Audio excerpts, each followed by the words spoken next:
Hello and good morning. This is Cliff Graves from Trainwell Boxing. So I hope you've got your cup of chai to hand, coffee, whatever, cold drink. Let's get started. Why is it fighters, specifically from the sport of boxing, why is it they have this stupid, inane notion that weight training is negative to their boxing training? Why? I'll tell you why, shall I? Because they know bodybuilding has been pushed to the fore with it all. Pushed to the fore. And this is what they think. I don't want to be like him. I don't want to be like her. They're muscle bound.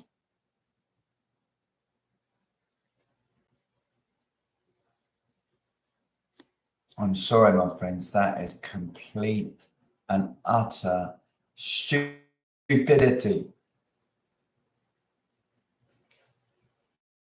Sorry, I'm upsetting, ruffling a few feathers. It is complete and utter stupidity. We at Trainwell Boxing adopt bodybuilding exercises, but we do not train like a bodybuilder. We do not.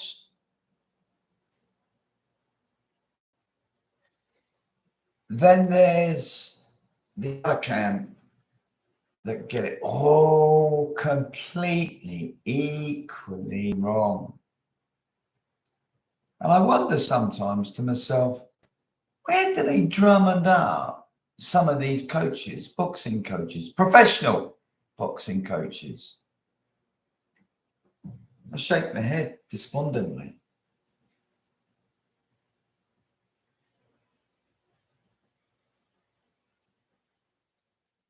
At the other end of the spectrum, they're saying, I don't really want to do powerlifting, or they adopt powerlifting,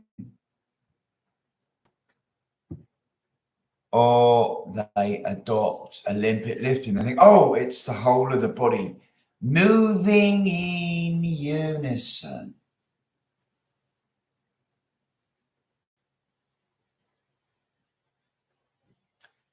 Firstly,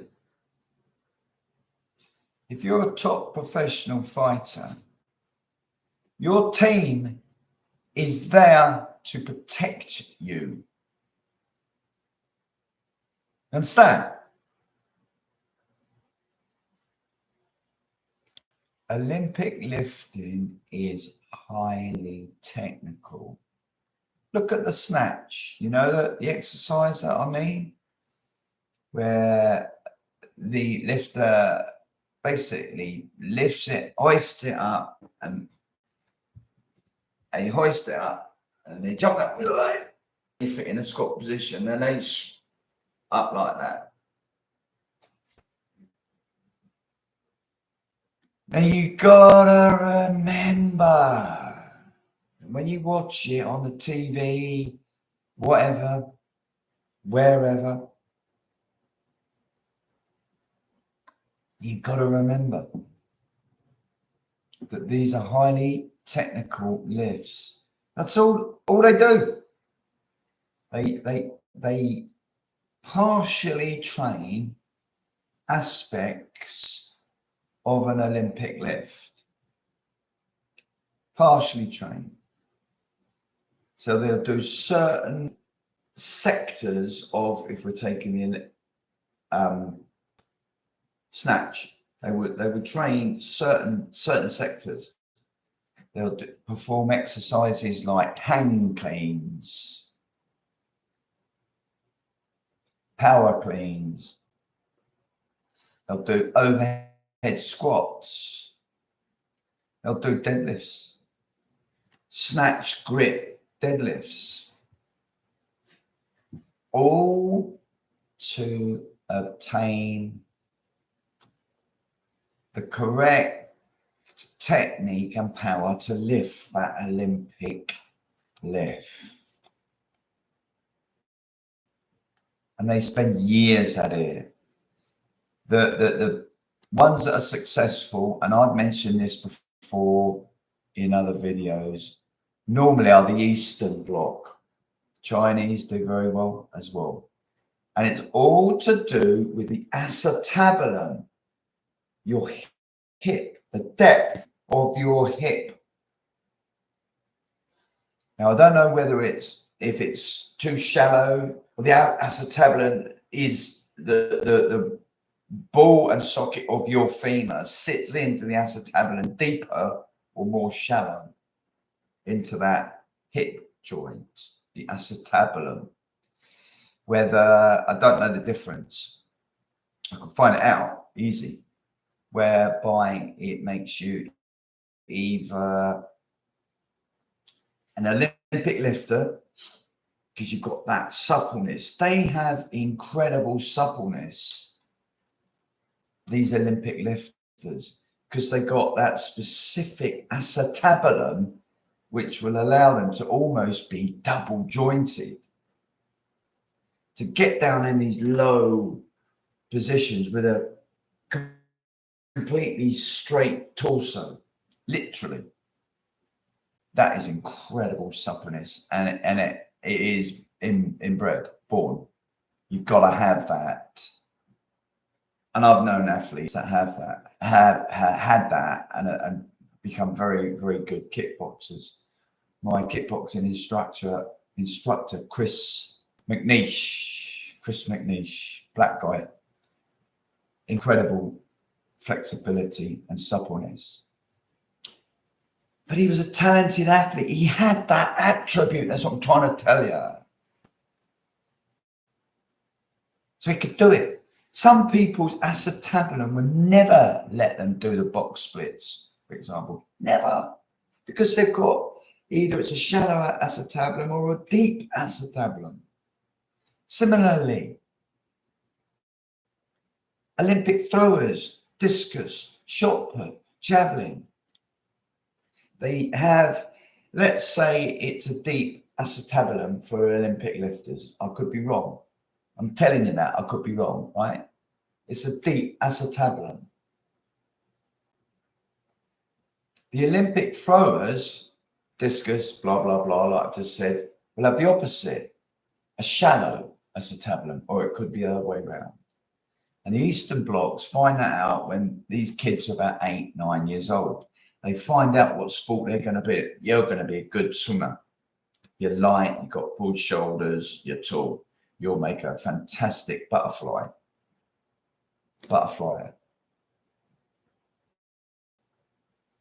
You're quick, you're nimble, you're agile, you'll make fantastic footballer. And that's how they do it. They start them young. And Olympic lifting is so fucking technical. Don't be pig ignorant, coaches. When there's millions lying on a fight and fights after, that your fighter will bring by just getting them to do stupid Olympic lifting, stupid, running the risk of the fighter who will train on and train hard, like we said just yesterday, having a hard mental tough state. They'll go through it, but it's not the time and place to do it with Olympic lifting. because the chance of serious injury to your back, to your knees, to your hips is exacerbated exponentially. And you're going to do that to your fighter? Your fighter will just do what he's told. You're going to do that? Don't you care about them? I think you do, because you're listening to this. Or you might have just switched off by now because you're so closed-minded. And I can do nothing with people like you that are like that.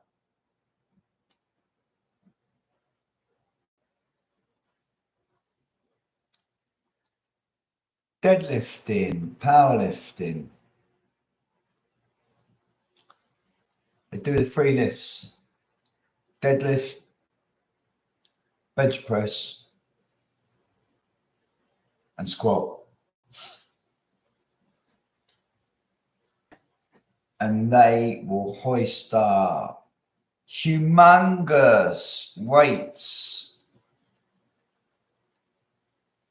because they want to be the best. They want to become the British deadlifting champion. So they don't give a flying They will go through the pain barrier. And that's not what you want for a fighter.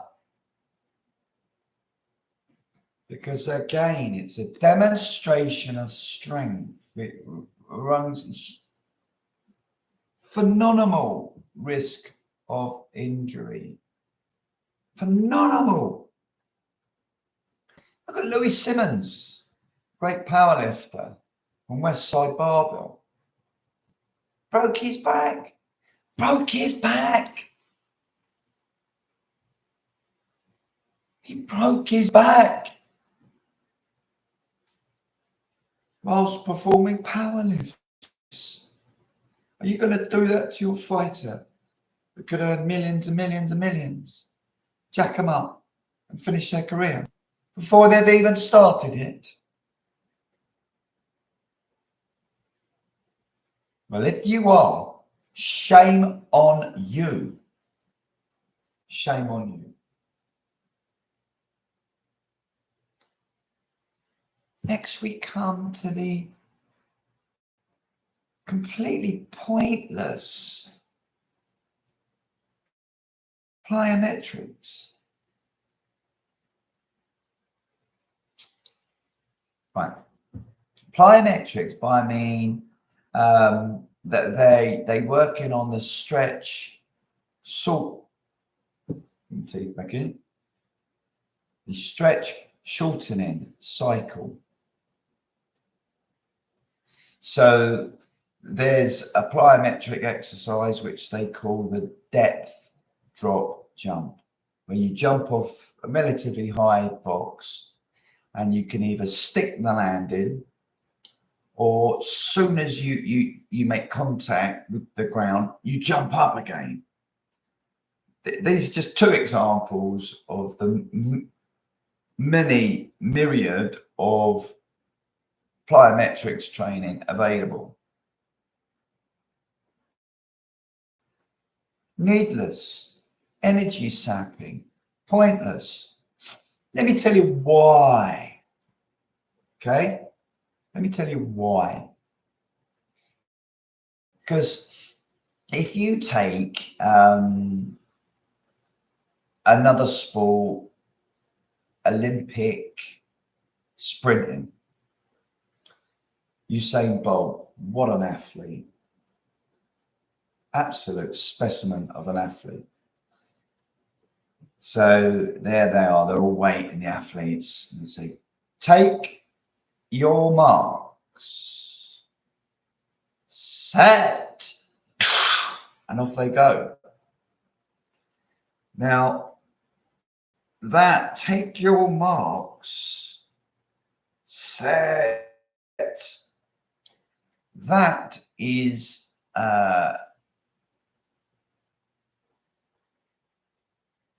I guess where a lot of these strength coaches can justify plyometrics Take your marks. It's the amortization phase. It's that just that little bit between set and off they go. It's called starting strength. It's like let's take a self-defense situation, which I think is quite good to cover. It's like leave it out, one like that. Leave it out, mate. I don't want to. For example, it's that electric stimulus, that starting strength. But of course, a boxer just don't want not like that in the ring, do they?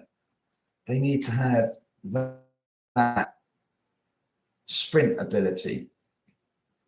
Usain Bolt, on your marks, set. Within 9 seconds of he's done. He's done his 100 meters. The same thing with the punches. Bang, bang, bang, bang, bang, bang, bang. So like that, bang. In a self-defense situation where you've got to get the first punch in preemptively, I can dig it. You got some justification for this starting strength business, but it's flurries of punches in boxing, and then the big one. You don't think somebody's going to stand there, are they? A professional boxer and say, "I'm still as a statue. Hit me on the jaw." Leave them up.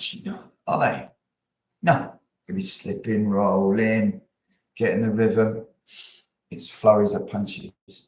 So it is not necessary to do plyometrics. It's a waste of time. It's a stocking filler for the strength coach to bolster them up. So, oh, you're paying all this money. Cheers, nice one. Can I have my paycheck now, please? To make the strength coach look good. But it's not necessary. No, it's not necessary. You can get that same stimulus of training. For example, I'm lying on my back, I'm doing a bench press, and you go down. Can you see? Sorry. So you go down like this, right? And you're holding that. Come down. The strength coach says, hold for 2, 1, 2, go. Push it back up. Come down slowly. So, blowing it down. That's it. Good. Good. Good. Good. All the way down. All the way down. All the way down. All the way down. All the way down. As far as you can. Good. Hold it for 2, 1 second. 2 seconds. Go. This bit. This bit. Usain Bolt, on your marks, set. It's the same thing, but it is channeled into purposeful training, not stupid, silly plyometrics, not clap press ups, not burpees, not squat thrusts. You don't need it all. Think of it like this. Just evaluate it like this. Stop a minute. Let's just stop a minute. Why the fuck am I doing burpees? What am I trying to get? Are you trying to get more explosive? Yeah. Are you trying to get hot? Boom, boom, boom, boom, boom, boom, boom, boom, boom, boom, boom, boom. Well, it would do all that, but there's better ways of doing it. Get hot, boom, boom, boom, boom, boom, boom. Get up on them hills and do hill sprints. And I'm not talking like a little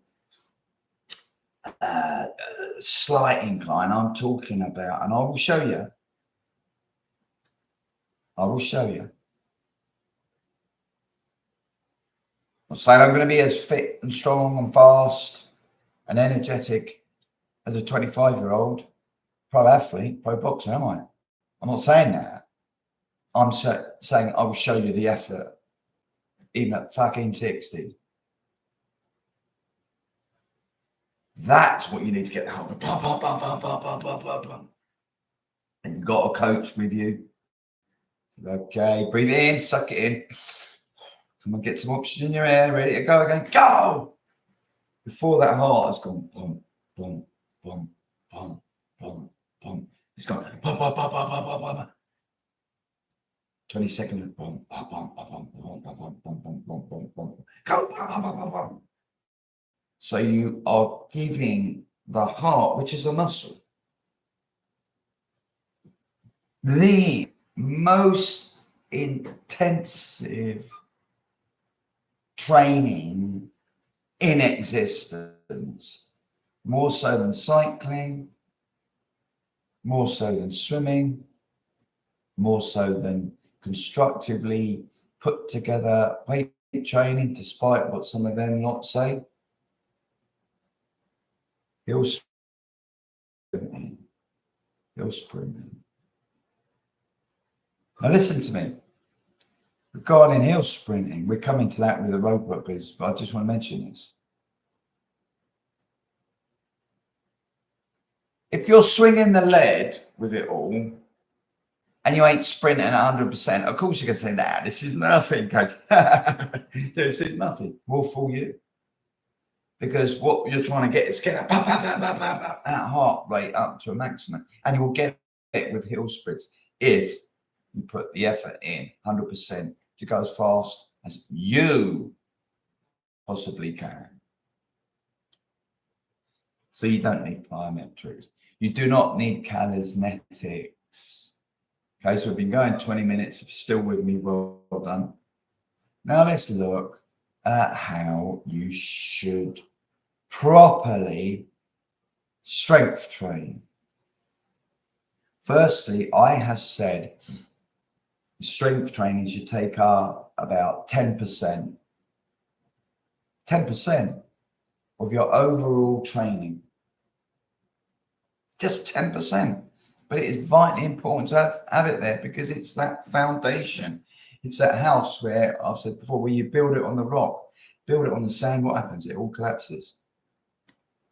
You need to have this. You don't need to have press-ups. Press-ups are good. Show you 150. Go on, look at him. He's going to get 300 press-ups here. Oh, he's a right man machine.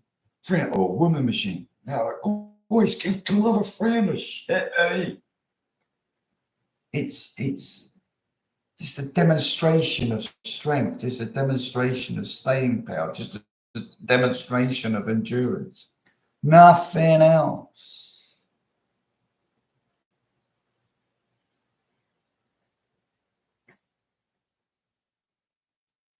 So, weight training. Once, maybe twice a week, for no more than 15 to 20 minutes. If I could tell you the right way to strength train, it would make you almost invincible in the ring, in the square ring. Would you continue listening to it? I don't know. What would you do? Would you listen to me?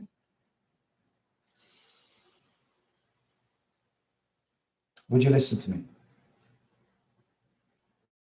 Right. So if you're continuing to listen to me, please do so.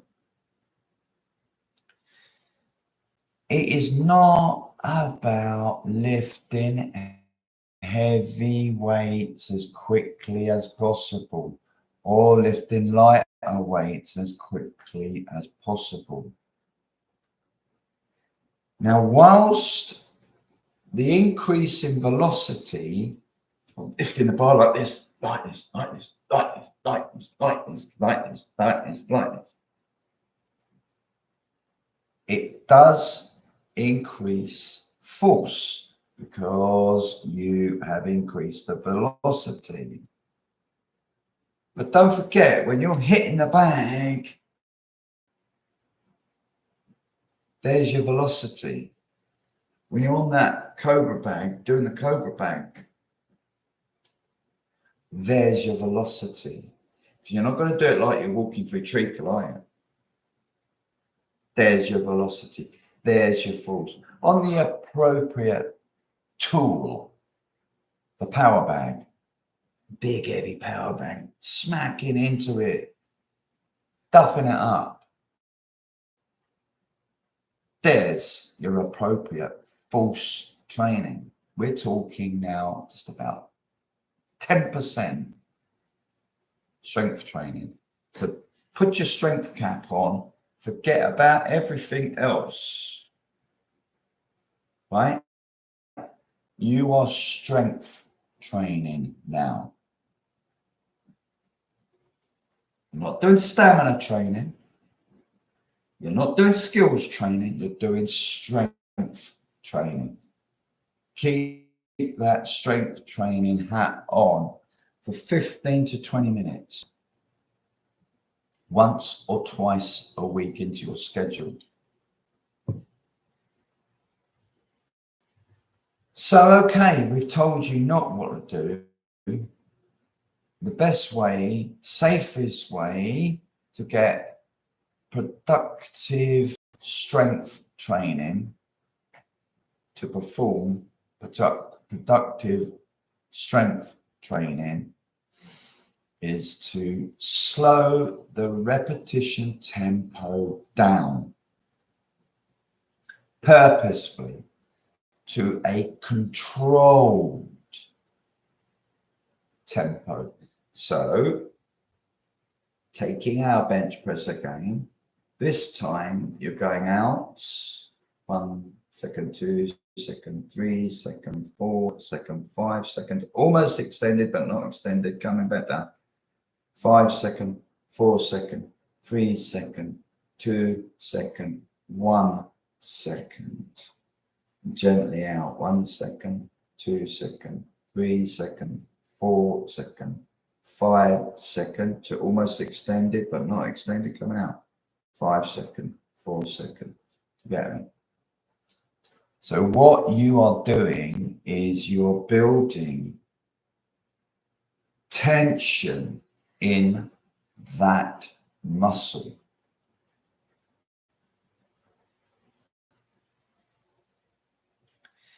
You're going, and now you're beginning to shake. You come into the end of your set. This is our example. Come into the end and you're beginning to shake. You're getting encouraged by your strength approach. Press it, press it, press it, press it, press it, press it, press it, press it. Almost extend. Now down, down, down, down. Hold it. Come on, hold it. Hold it. Come, come. That's it. That's it. No, don't let it go. Don't let it go. Don't let it go.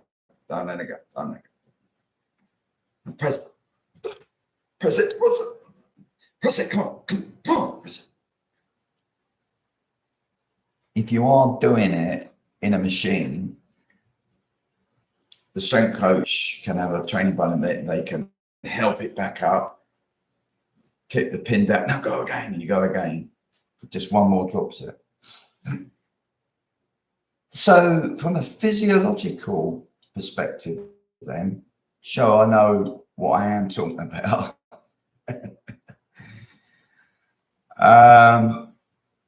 Is when you're doing this, right, the first muscles that fatigue, it's predominantly going to be your triceps, anterior deltoid, and your pectorals when you're doing a bench press, right? Especially with the elbows out. Okay, so let's just pick on pectorals because it's easy to get your head around. As you're going throughout the duration of the set, the controlled slow repetition set, what is happening is, first, the slow twitch endurance muscle fibers, the smaller in girth muscle fibers, are predominantly motoring the movement. As they exhaust and fatigue, bigger muscles, more into the fast twitch muscle fibers, start to take over. And as you get to the final bit, if you're doing this conscientiously, right, the Type 2B muscle fibers, the explosive boys that we want for boxing, right, are now the big, chunky fibers. Ain't got much endurance, are now completing the set.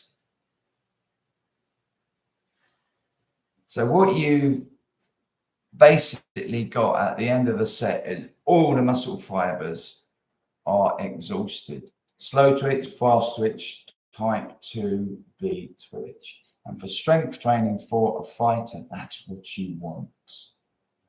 You don't need all this bouncing around like a jack in a box, plyometrics. You don't need to go and do hundreds of press ups and things like that. I ain't doing that, I mean. That's what you need. Properly crafted strength training. You will not make any results, significant results in your holistic, complete training unless you include intelligent strength training. Forget anything else, because they'll either jack you up, finish your career, or just you'll be so listless and energy sapped from all these pointless bouncy press ups that you won't be able to do anything. Okay, so be encouraged. Be encouraged. We have, this is a little plug for us now. We've invested 30 minutes giving to you. So this is for us now. We have a strength training course. TEST. It's an acronym. Train More Extreme Strength Training. I'll put the link below, right? This will tell you how to do it. But guess what, folks? Guess what? We ain't going to charge you a penny. Right? I've said before, we are members of the Information Commissioner's Office, which means any information we hold on you. So if you decide to opt in for a test, that means that we will have your email. But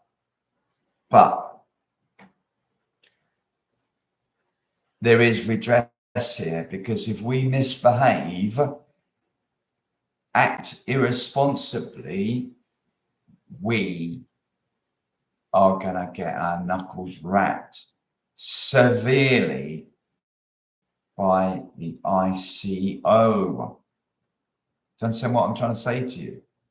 I cannot risk that against Train More Boxing. So we will treat your details like gold, like a secret service. We would never be irresponsible and give your name to a listing broker for a bit of cash. Our souls aren't bought just for a little bit of filthy lucre. So be assured, 100% confident that, yeah, from time to time, we may well send you promotional stuff that might well interest you. But we ain't gonna hound a fucking arse off you perpetually, continually, like some of these creeps do. And they seem to be getting away with it, because we have set the bar high for ourselves, and the ICO is right there. We've given our ICO membership number. All you need to do is go online, find the number, as long as it's not malicious and lies and bullshit. If we had, but we would never do that. If we had, report us. And what do you think is going to happen if we get half a dozen bad negative reports to the ICO? What do you think they're going to think? They're going to come after us, challenge us. So no, we are offering you this free training because we want to become your friends. We desperately want to get to know you. It's free. Have a look at it. If you like it, sign up for it. You just complete the form, and that's it. You get it immediately, automatically. Have a look at it. Read it, digest it. Don't like it, toss it straight into the bin, and then onto the bonfire later. If you like it, try it. And if we can build a friendship, fantastic. And if you say, yeah, I like trainer boxing, next time I buy a hoodie, I'm going to give trainer boxing serious consideration. This is the business side of us. This is us building our brand. You don't and can't expect us to live under a bushel if we're trying to build a brand. We have to build a brand. And that is why we offer tests as an icebreaker. And that is why the information I give you is from the center of my heart. I don't want the reputation of people going around. Sorry, Google algorithms, but I have to say this. That Cliff Graves is a fucking wanker. Doesn't know what he's talking about. I don't want that. I want the other, the flip side of the coin. They know what they're talking about, trainer boxing. So we give you honest to goodness advice, and we will expose training methods where we think they're a lot of bull. Okay, so I hope you got something out of this. Tomorrow's, let me just check my list, is strong spirit. That's a very interesting one. That's the fifth attribute, what it takes to be the complete fighter. Okay, so I hope you've enjoyed these. I hope you're enjoying them. This is Cliff Graves from Trainer Boxing. Speak to you tomorrow. Be safe.